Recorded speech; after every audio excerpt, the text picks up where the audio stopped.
Hey everybody, it's TK1138 and I'm back with a blaster review. Now, I know I say this a lot in the start of my videos, but you're going to want to sit down. This is going to be a minute. I'm sure you can look at the YouTube bar below and see how long this video is. It's going to be a long one, but we've got a lot to cover because today we cover the FDL-3.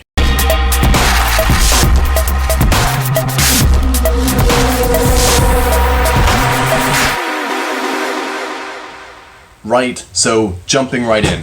FDL-3. 3's in the name because this is the third blaster. The FDL-1 was a mega dart launching giant brushless revolver. The FDL-2, which I have right here, was the first magazine one, and it ran off of a stepper pusher. The FDL-2 Plus, which is another one I had, was an upgrade and had the DC pusher, gave you a little bit higher rate of fire. And then the FDL-2X, the third and final iteration of the FDL-2, featured the OLED in the back as well as adjustable settings here, but was performance-wise the same as the FDL-2 Plus. The big difference being the interface and the ability to change so much. Now, I did a huge review about the function of this and how to work all this, and it's a big difference. But the other things to note, the FDL-2 did store its LiPo inside the pistol grip, which did make it a little big and blocky, but was a really good way to store it. It did have this giant hump on top, which is where the pusher and the electronics and the boards and everything were housed.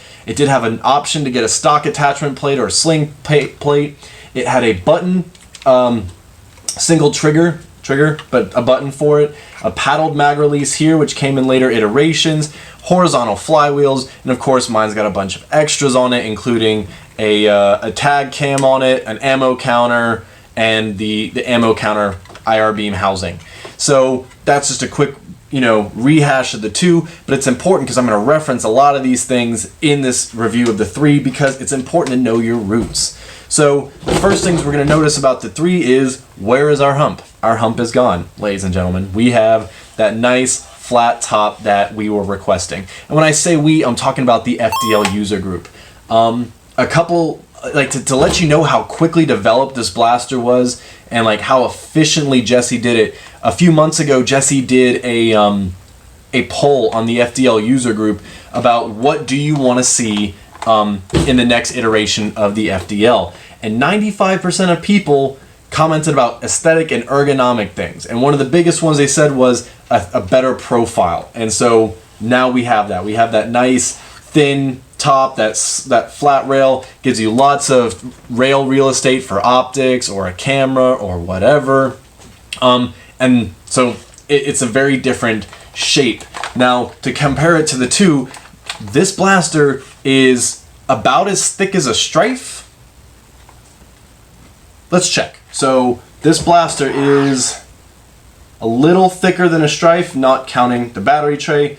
It's a little bit thicker. Of course, size-wise, it is a longer blaster than the Strife, but not terribly so. But the big difference is, look at it next to the 2. So the 2, we do have the electronics housing. It's really wide and squat on the top, which never was a big deal for me, but I know a lot of people didn't like it. Lengthwise, they're about the same. The FDL-2 is a little bit shorter. Mine is a little bit longer because I got that additional piece on the front, but the FDL-3 is a little bit longer than the 2, but just look at the difference in the profiles there. Of course, that comes at a cost. It is taller, not counting the hump, than the 2. So I mean, just looking at the difference there, it's night and day. They look very different, but you can still see the roots of Project FDL in there, and the 3 is absolutely no exception. So jumping right in, so the difference is now with the horizontal flywheels were now made vertical, give us that thinner profile but a higher stack. So the flywheels and flywheel cage are here. We have our LiPos now stored up here. Jesse put in some thumb screws so you can easily remove this and you have your LiPo tray. It runs off the same LiPo as the 2, which is great for those of us who already had those 1500 milliamp hour LiPos. Down in this section here, you have the mag release. The pusher is now housed below the LiPo down in here. And so it's a little bit more of a streamlined blaster. So of course I had to go black and white because, I mean, duh, it's me. But we can see so many cool details on here. I don't know how well it's going to show up. Jesse 3D printed the Imperial insignia into the grip for me. I thought that was great. You can see he's got Project FDL logo right here. But the main thing about this blaster that it differs from the two is the amount of time that went into the purely aesthetic details. Mine has always been a little different because I put tons of decals on my blaster. I've got some aftermarket parts from Crow that are now also available, so I've got like Imperial insignias printed on it and everything. Jesse started doing these custom side plates, but really we were looking at the custom side plates, and these 3 lines were about it on the 2 in terms of purely aesthetic print details. That is completely different in the 3, where we now see FDL-3 is printed across here. We have these really cool reliefs in here that we've seen a lot of cool blasters. The tooth, or the, I guess, teeth on the lower cowl. We have the upper cowl. We have the details along here. And I mean, even just little details everywhere. It's a lot more of a finished look to a blaster than we'd seen previously. I love the 2. And it kind of have that science project look to it, but the 3 is polished. It really has that look that we expect from a finished blaster, and it does not disappoint. So, still going on with the aesthetics, he still maintains the finger guard here, though now the wire channel is no longer in there, so it's a lot thinner guard.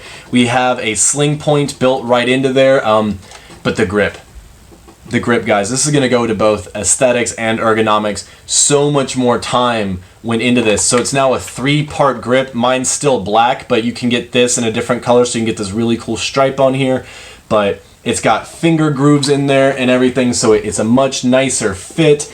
And yeah, I mean, he's also got a really cool color picker on the website, so you can literally design one of these and then send the design to him and he'll print it.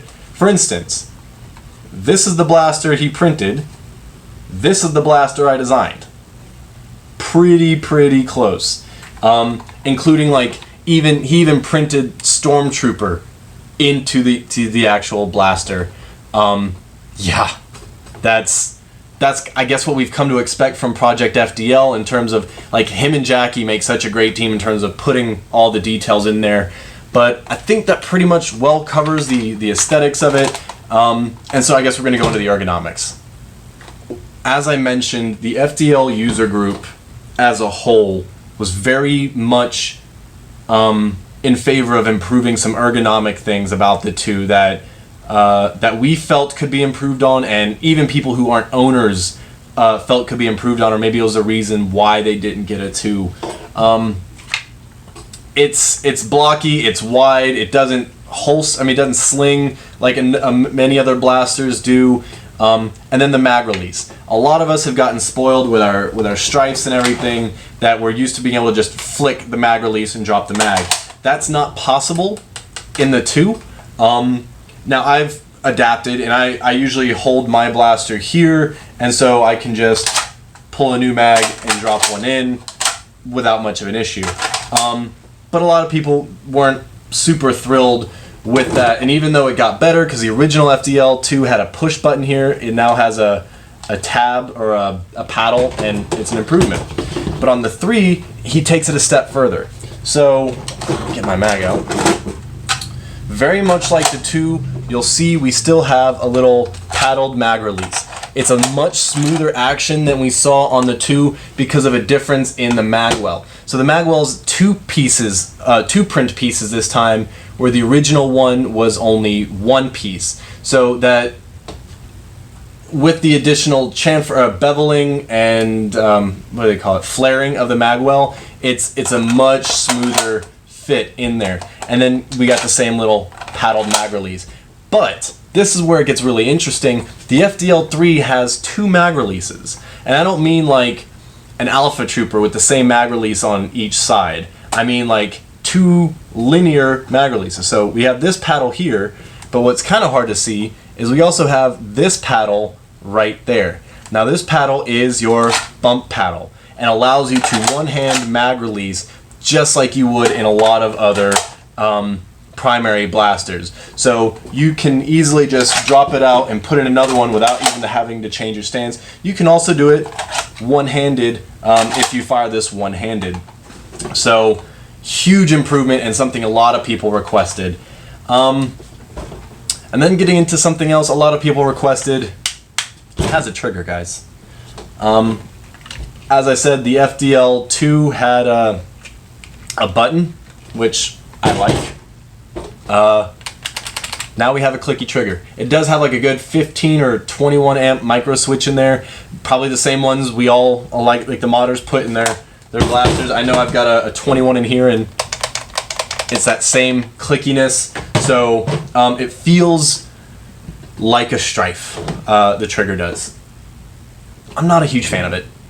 And again, this is me as a complete minority here. 95% of people wanted this. It was an absolutely smart thing for him to put in there, and I'm getting used to it. I've fired about 5,000 rounds in testing over the last month, both in SENC, Atomic, and in my workshop. I put a lot of rounds through here, and I thought I would get used to the trigger by now, and even though I'm used to it, I miss my button.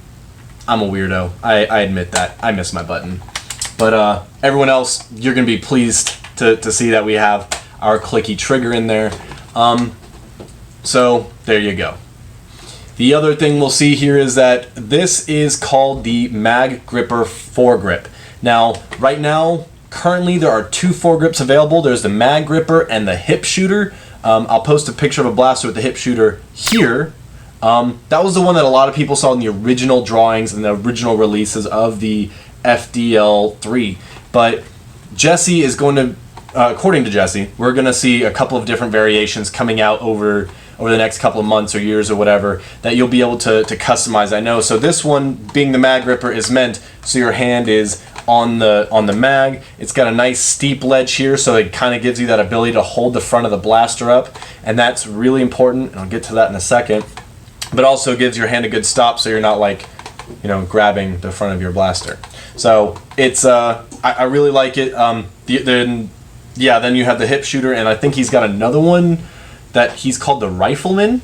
I'm really interested to see that one drop. I saw a prototype of it, but I can't talk about it yet until he releases it. But other than that, as a primary blaster, it has what primary blaster accessories you'd expect. It does have a stock attachment point, which is great if you want to put an aftermarket stock on there. It's a really nice carbine feel. I really like it. This is, of course, see, and I bumped it. I'm still getting used to that. This is, of course, my CTR stock. You can put worker stocks. The stock I really want to get, though, is the folding buffer tube one. I think Master Chef put that on his FDL-3, and it's great. It gives you that close-in one, but then you can like open the stock and have it. I need to get one. So, Chef, you and I need to talk. But yeah, has what you would expect of a primary blaster. It does not have a blaster barrel attachment point. It has this one here. It does come in orange if you purchase in the US. That is not an option. If you purchase in the US, you get one. Sorry. It makes sense. So we're not going to see any longer barrels on here unless FDL comes up with like a proprietary design or an adjustment later on. So I guess we'll have to wait and see on that. But other than that, we're going to come back to this grip now because this is a big deal. I'm an engineer and I do a lot of design work, and I can tell that there were dozens of hours that went into the design of this grip. It's beautiful. It's got the nice feelings for your fingers. He put the logo in on mine. Even the back end is a really pleasant angle, and it has this little hump right in the back that fits great into the grip of your hand, and it's a really nice fit. But the beauty of it is just like the FDL-2, it is fully functional left hand and right hand. So we have these 3 buttons, which I'm going to cover in depth in a second. These are your preset buttons, but not only are they here, but they are here. So for those of you southpaws out there, you can still use every feature of this blaster exactly the same. Even the lineup of the display is central. So unlike the 2 where the knob was on one side, which was certainly an advantage if you were right-handed and you were turning this knob, you weren't covering your screen. But as a left-handed person, you had to kind of do this weird reach around, no jokes. But on the 3, everything's nice and lined up, so you can change all of your settings easy.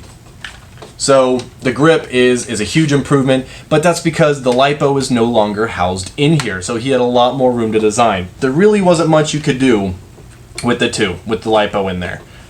It was a necessity, and it made sense. It was a design choice, so that way the blaster didn't have to be any top heavier, and that was the trade-off. Now with the lipo up here, you don't have that problem. But that does lead to the next ergonomic thing that it's different. It's different than the 2, which I've gotten used to. I'm not going to say it's a bad thing. It's just simply something I've noticed. I could swear this blaster is significantly heavier than the 2.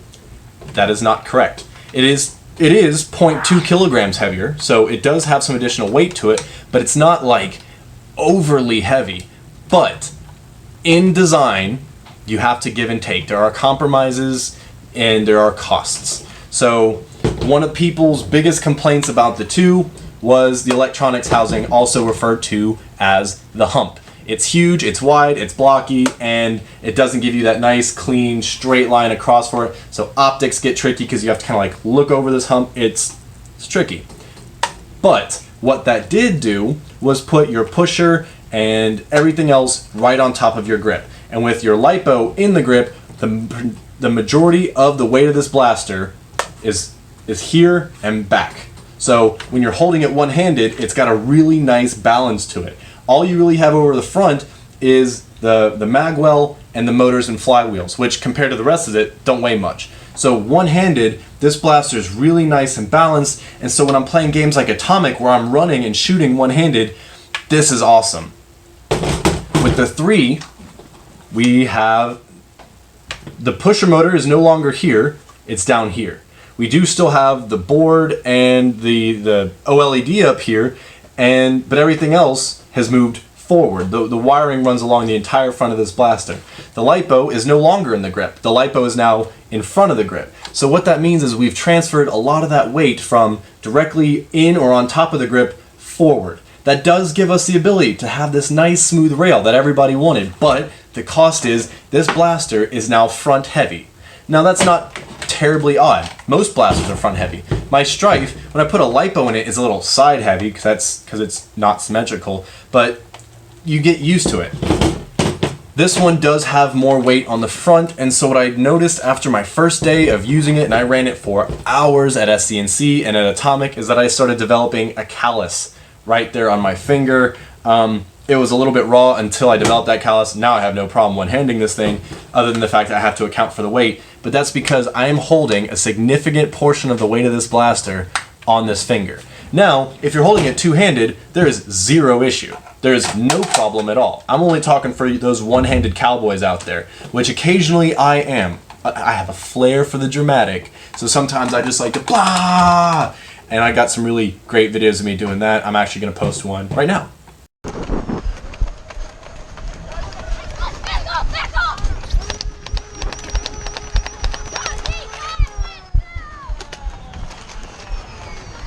Right, so in that video you can see how easily I was able to just change my preset settings and go in there and just one-handed sweep. It was great.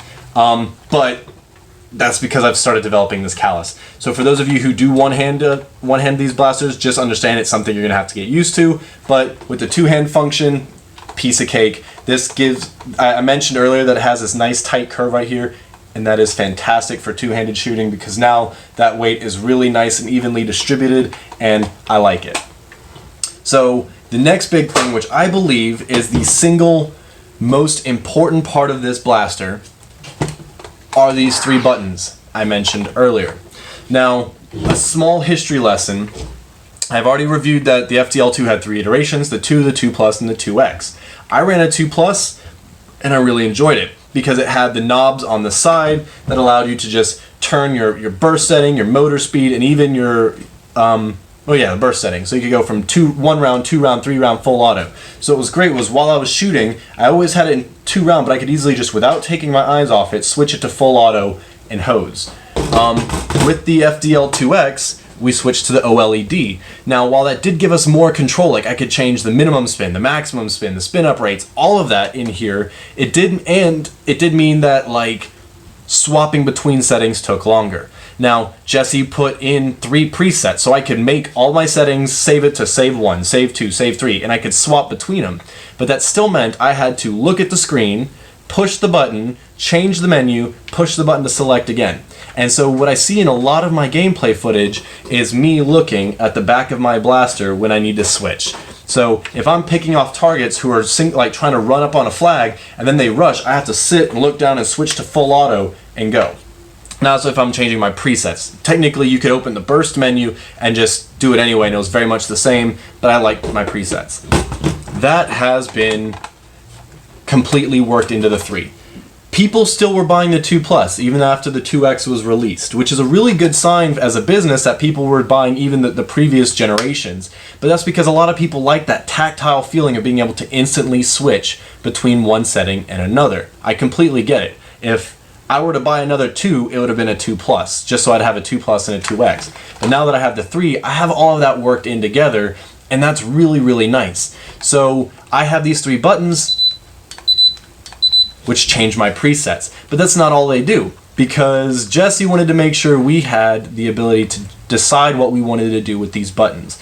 Right now I have mine linked to my presets. So I've got my TK presets where I've got my 2-round burst with 85 speed but low min spin, so I get those really quick snappy shots. Then I've got my second setting, which is my single fire, everything turned all the way up, sniper shot for when I'm doing lob shots, and then I've got my full auto.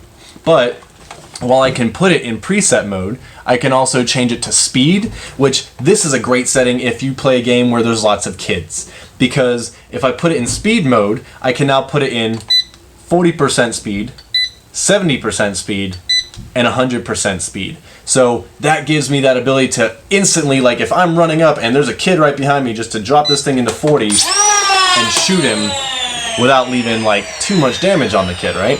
So then we have the burst setting, which lets me change between single fire, 2-round, and full auto, and we have the rate of fire. So I can change, like if you're one of those all the time full auto users, that you can easily just change your spread depending on what you're doing.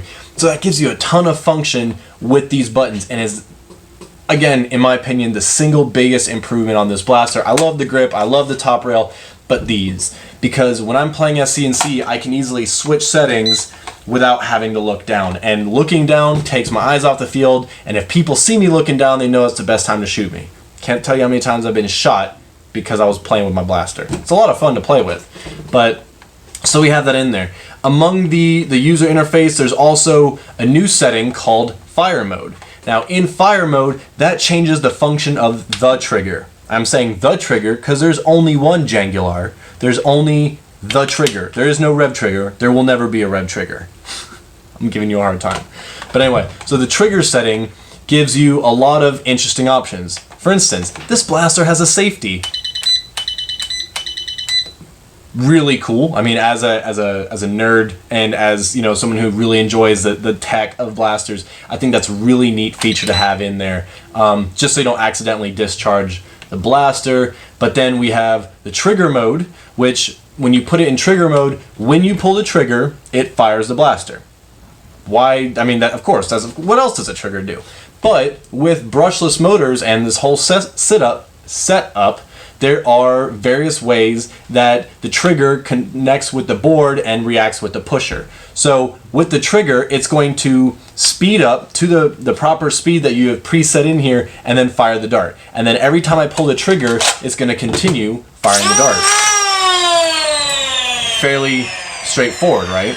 But then there is auto. Now auto is a really interesting one because what this will do now is when I pull the trigger, it will perform the entire operation, and when the operation is completed, it will then fire the darts and it will complete the full setting. So if I put this in like 2-round burst and I put an auto, it's gonna fill or finish the whole 2-round burst. Whereas with on trigger, which is what I keep it at, you can pick. I mean, it's not easy, but you can feather it so you can just get those single round bursts if you want to. I guess single round burst is kind of a misnomer. It's not a burst if it's just one shot.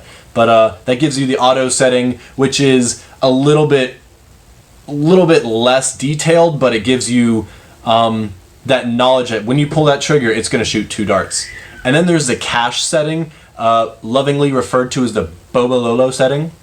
And in the cache setting, it counts and remembers all of your trigger pulls. Now, what that means is, like, say I have my spin setting turned all the way up so that this blaster goes all the way turned up before the pusher engages and shoots the dart.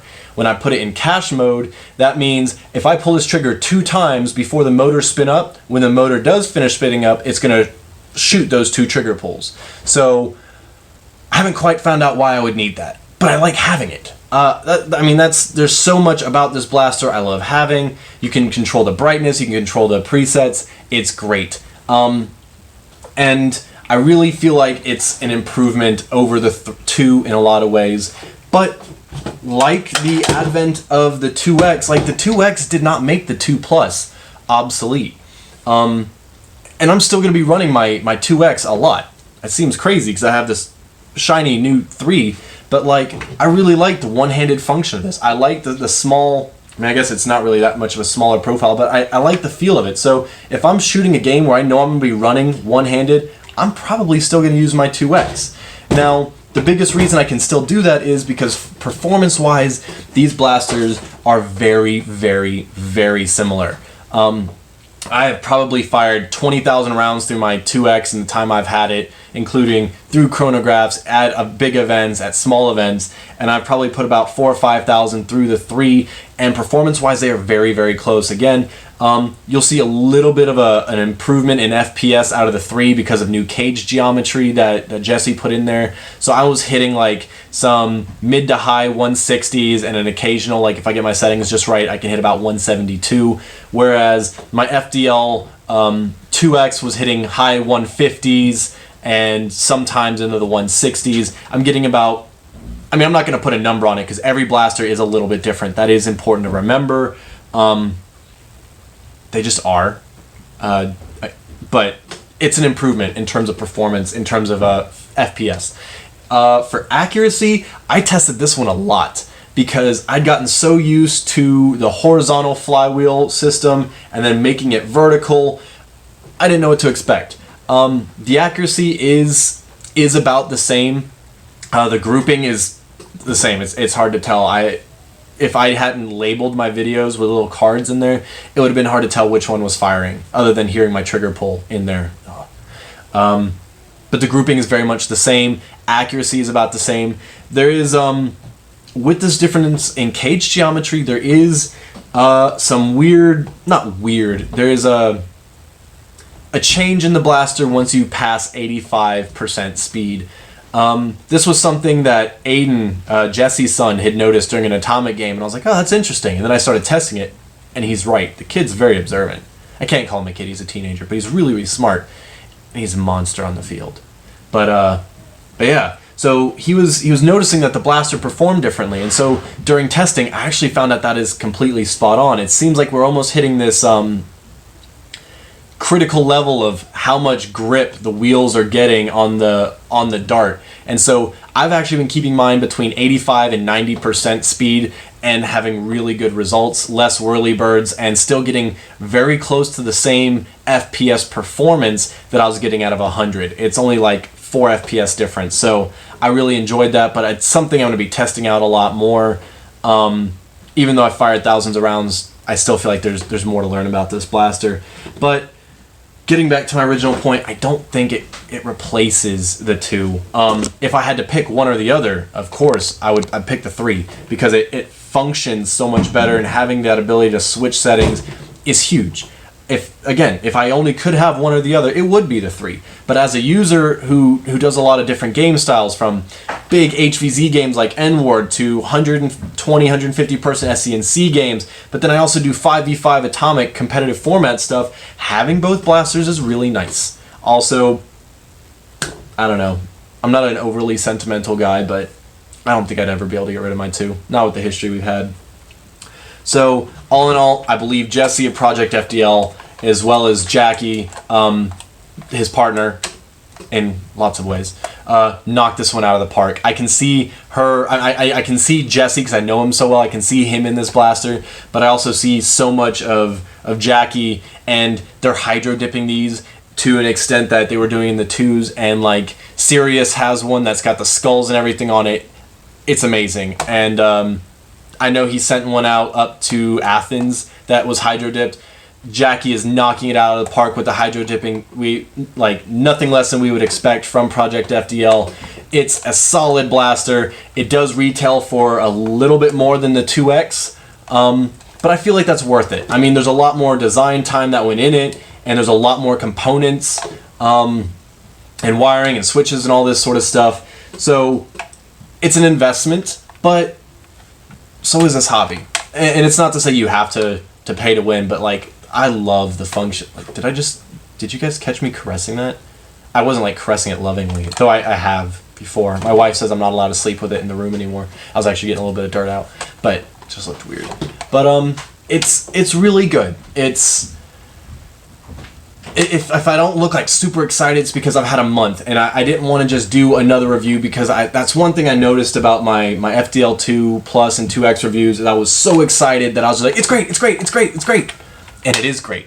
But this is me telling you it's great after having put thousands of rounds through it, having tested it at games, having compared it side by side with the 2. This is a very solid blaster, and it is a lot of fun, and it is well designed, and it functions exactly like we would expect it to.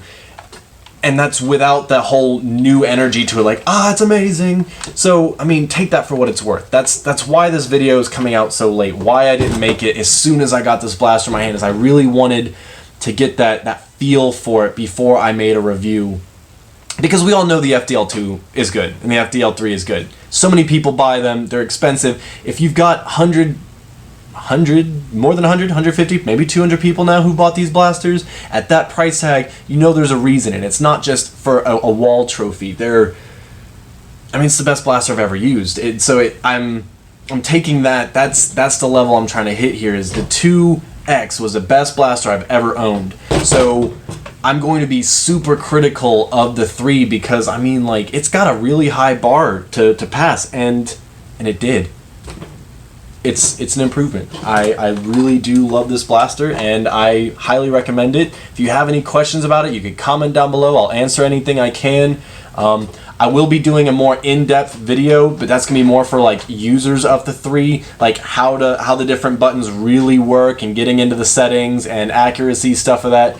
But I know this was a pretty long-winded review, but I mean, you can't do a 5-minute review of an FDL3. I mean, you can, but I can't. There's just so much to talk about. So Jesse, Jackie, absolutely well done. The rest of the guys at Project FDL, you're going to have your hands full putting these together, because I know once the pre-orders are finished going out, that this thing is going to hit the market, and it's going to be big. So I hope you're ready. Thank you guys very much for tuning in for this video about the FDL3. If you want more information on it, you should go to projectfdl.com. It's on the interweb. But you can also find them on Facebook at Project FDL, and you can join the FDL user group, which is a great resource for asking questions about the 2 or the 3, whether that is if you're an owner of one and you want to get to know more, if you got questions about some settings. You got like all the big users of them are there, and we're all great about sharing our informations and settings. But even if you're a person who hasn't made that jump yet and want to get more like information from users and not just, videos, also highly recommend it. And I know Project FDL is going to have some videos out on his Facebook and his YouTube soon about the 3 and about the function and everything. Definitely recommend checking it out. So thanks again for tuning in. This has been TK1138. This has been... I grabbed it by the mag release. This has been the FDL3. Nerf well, my friends.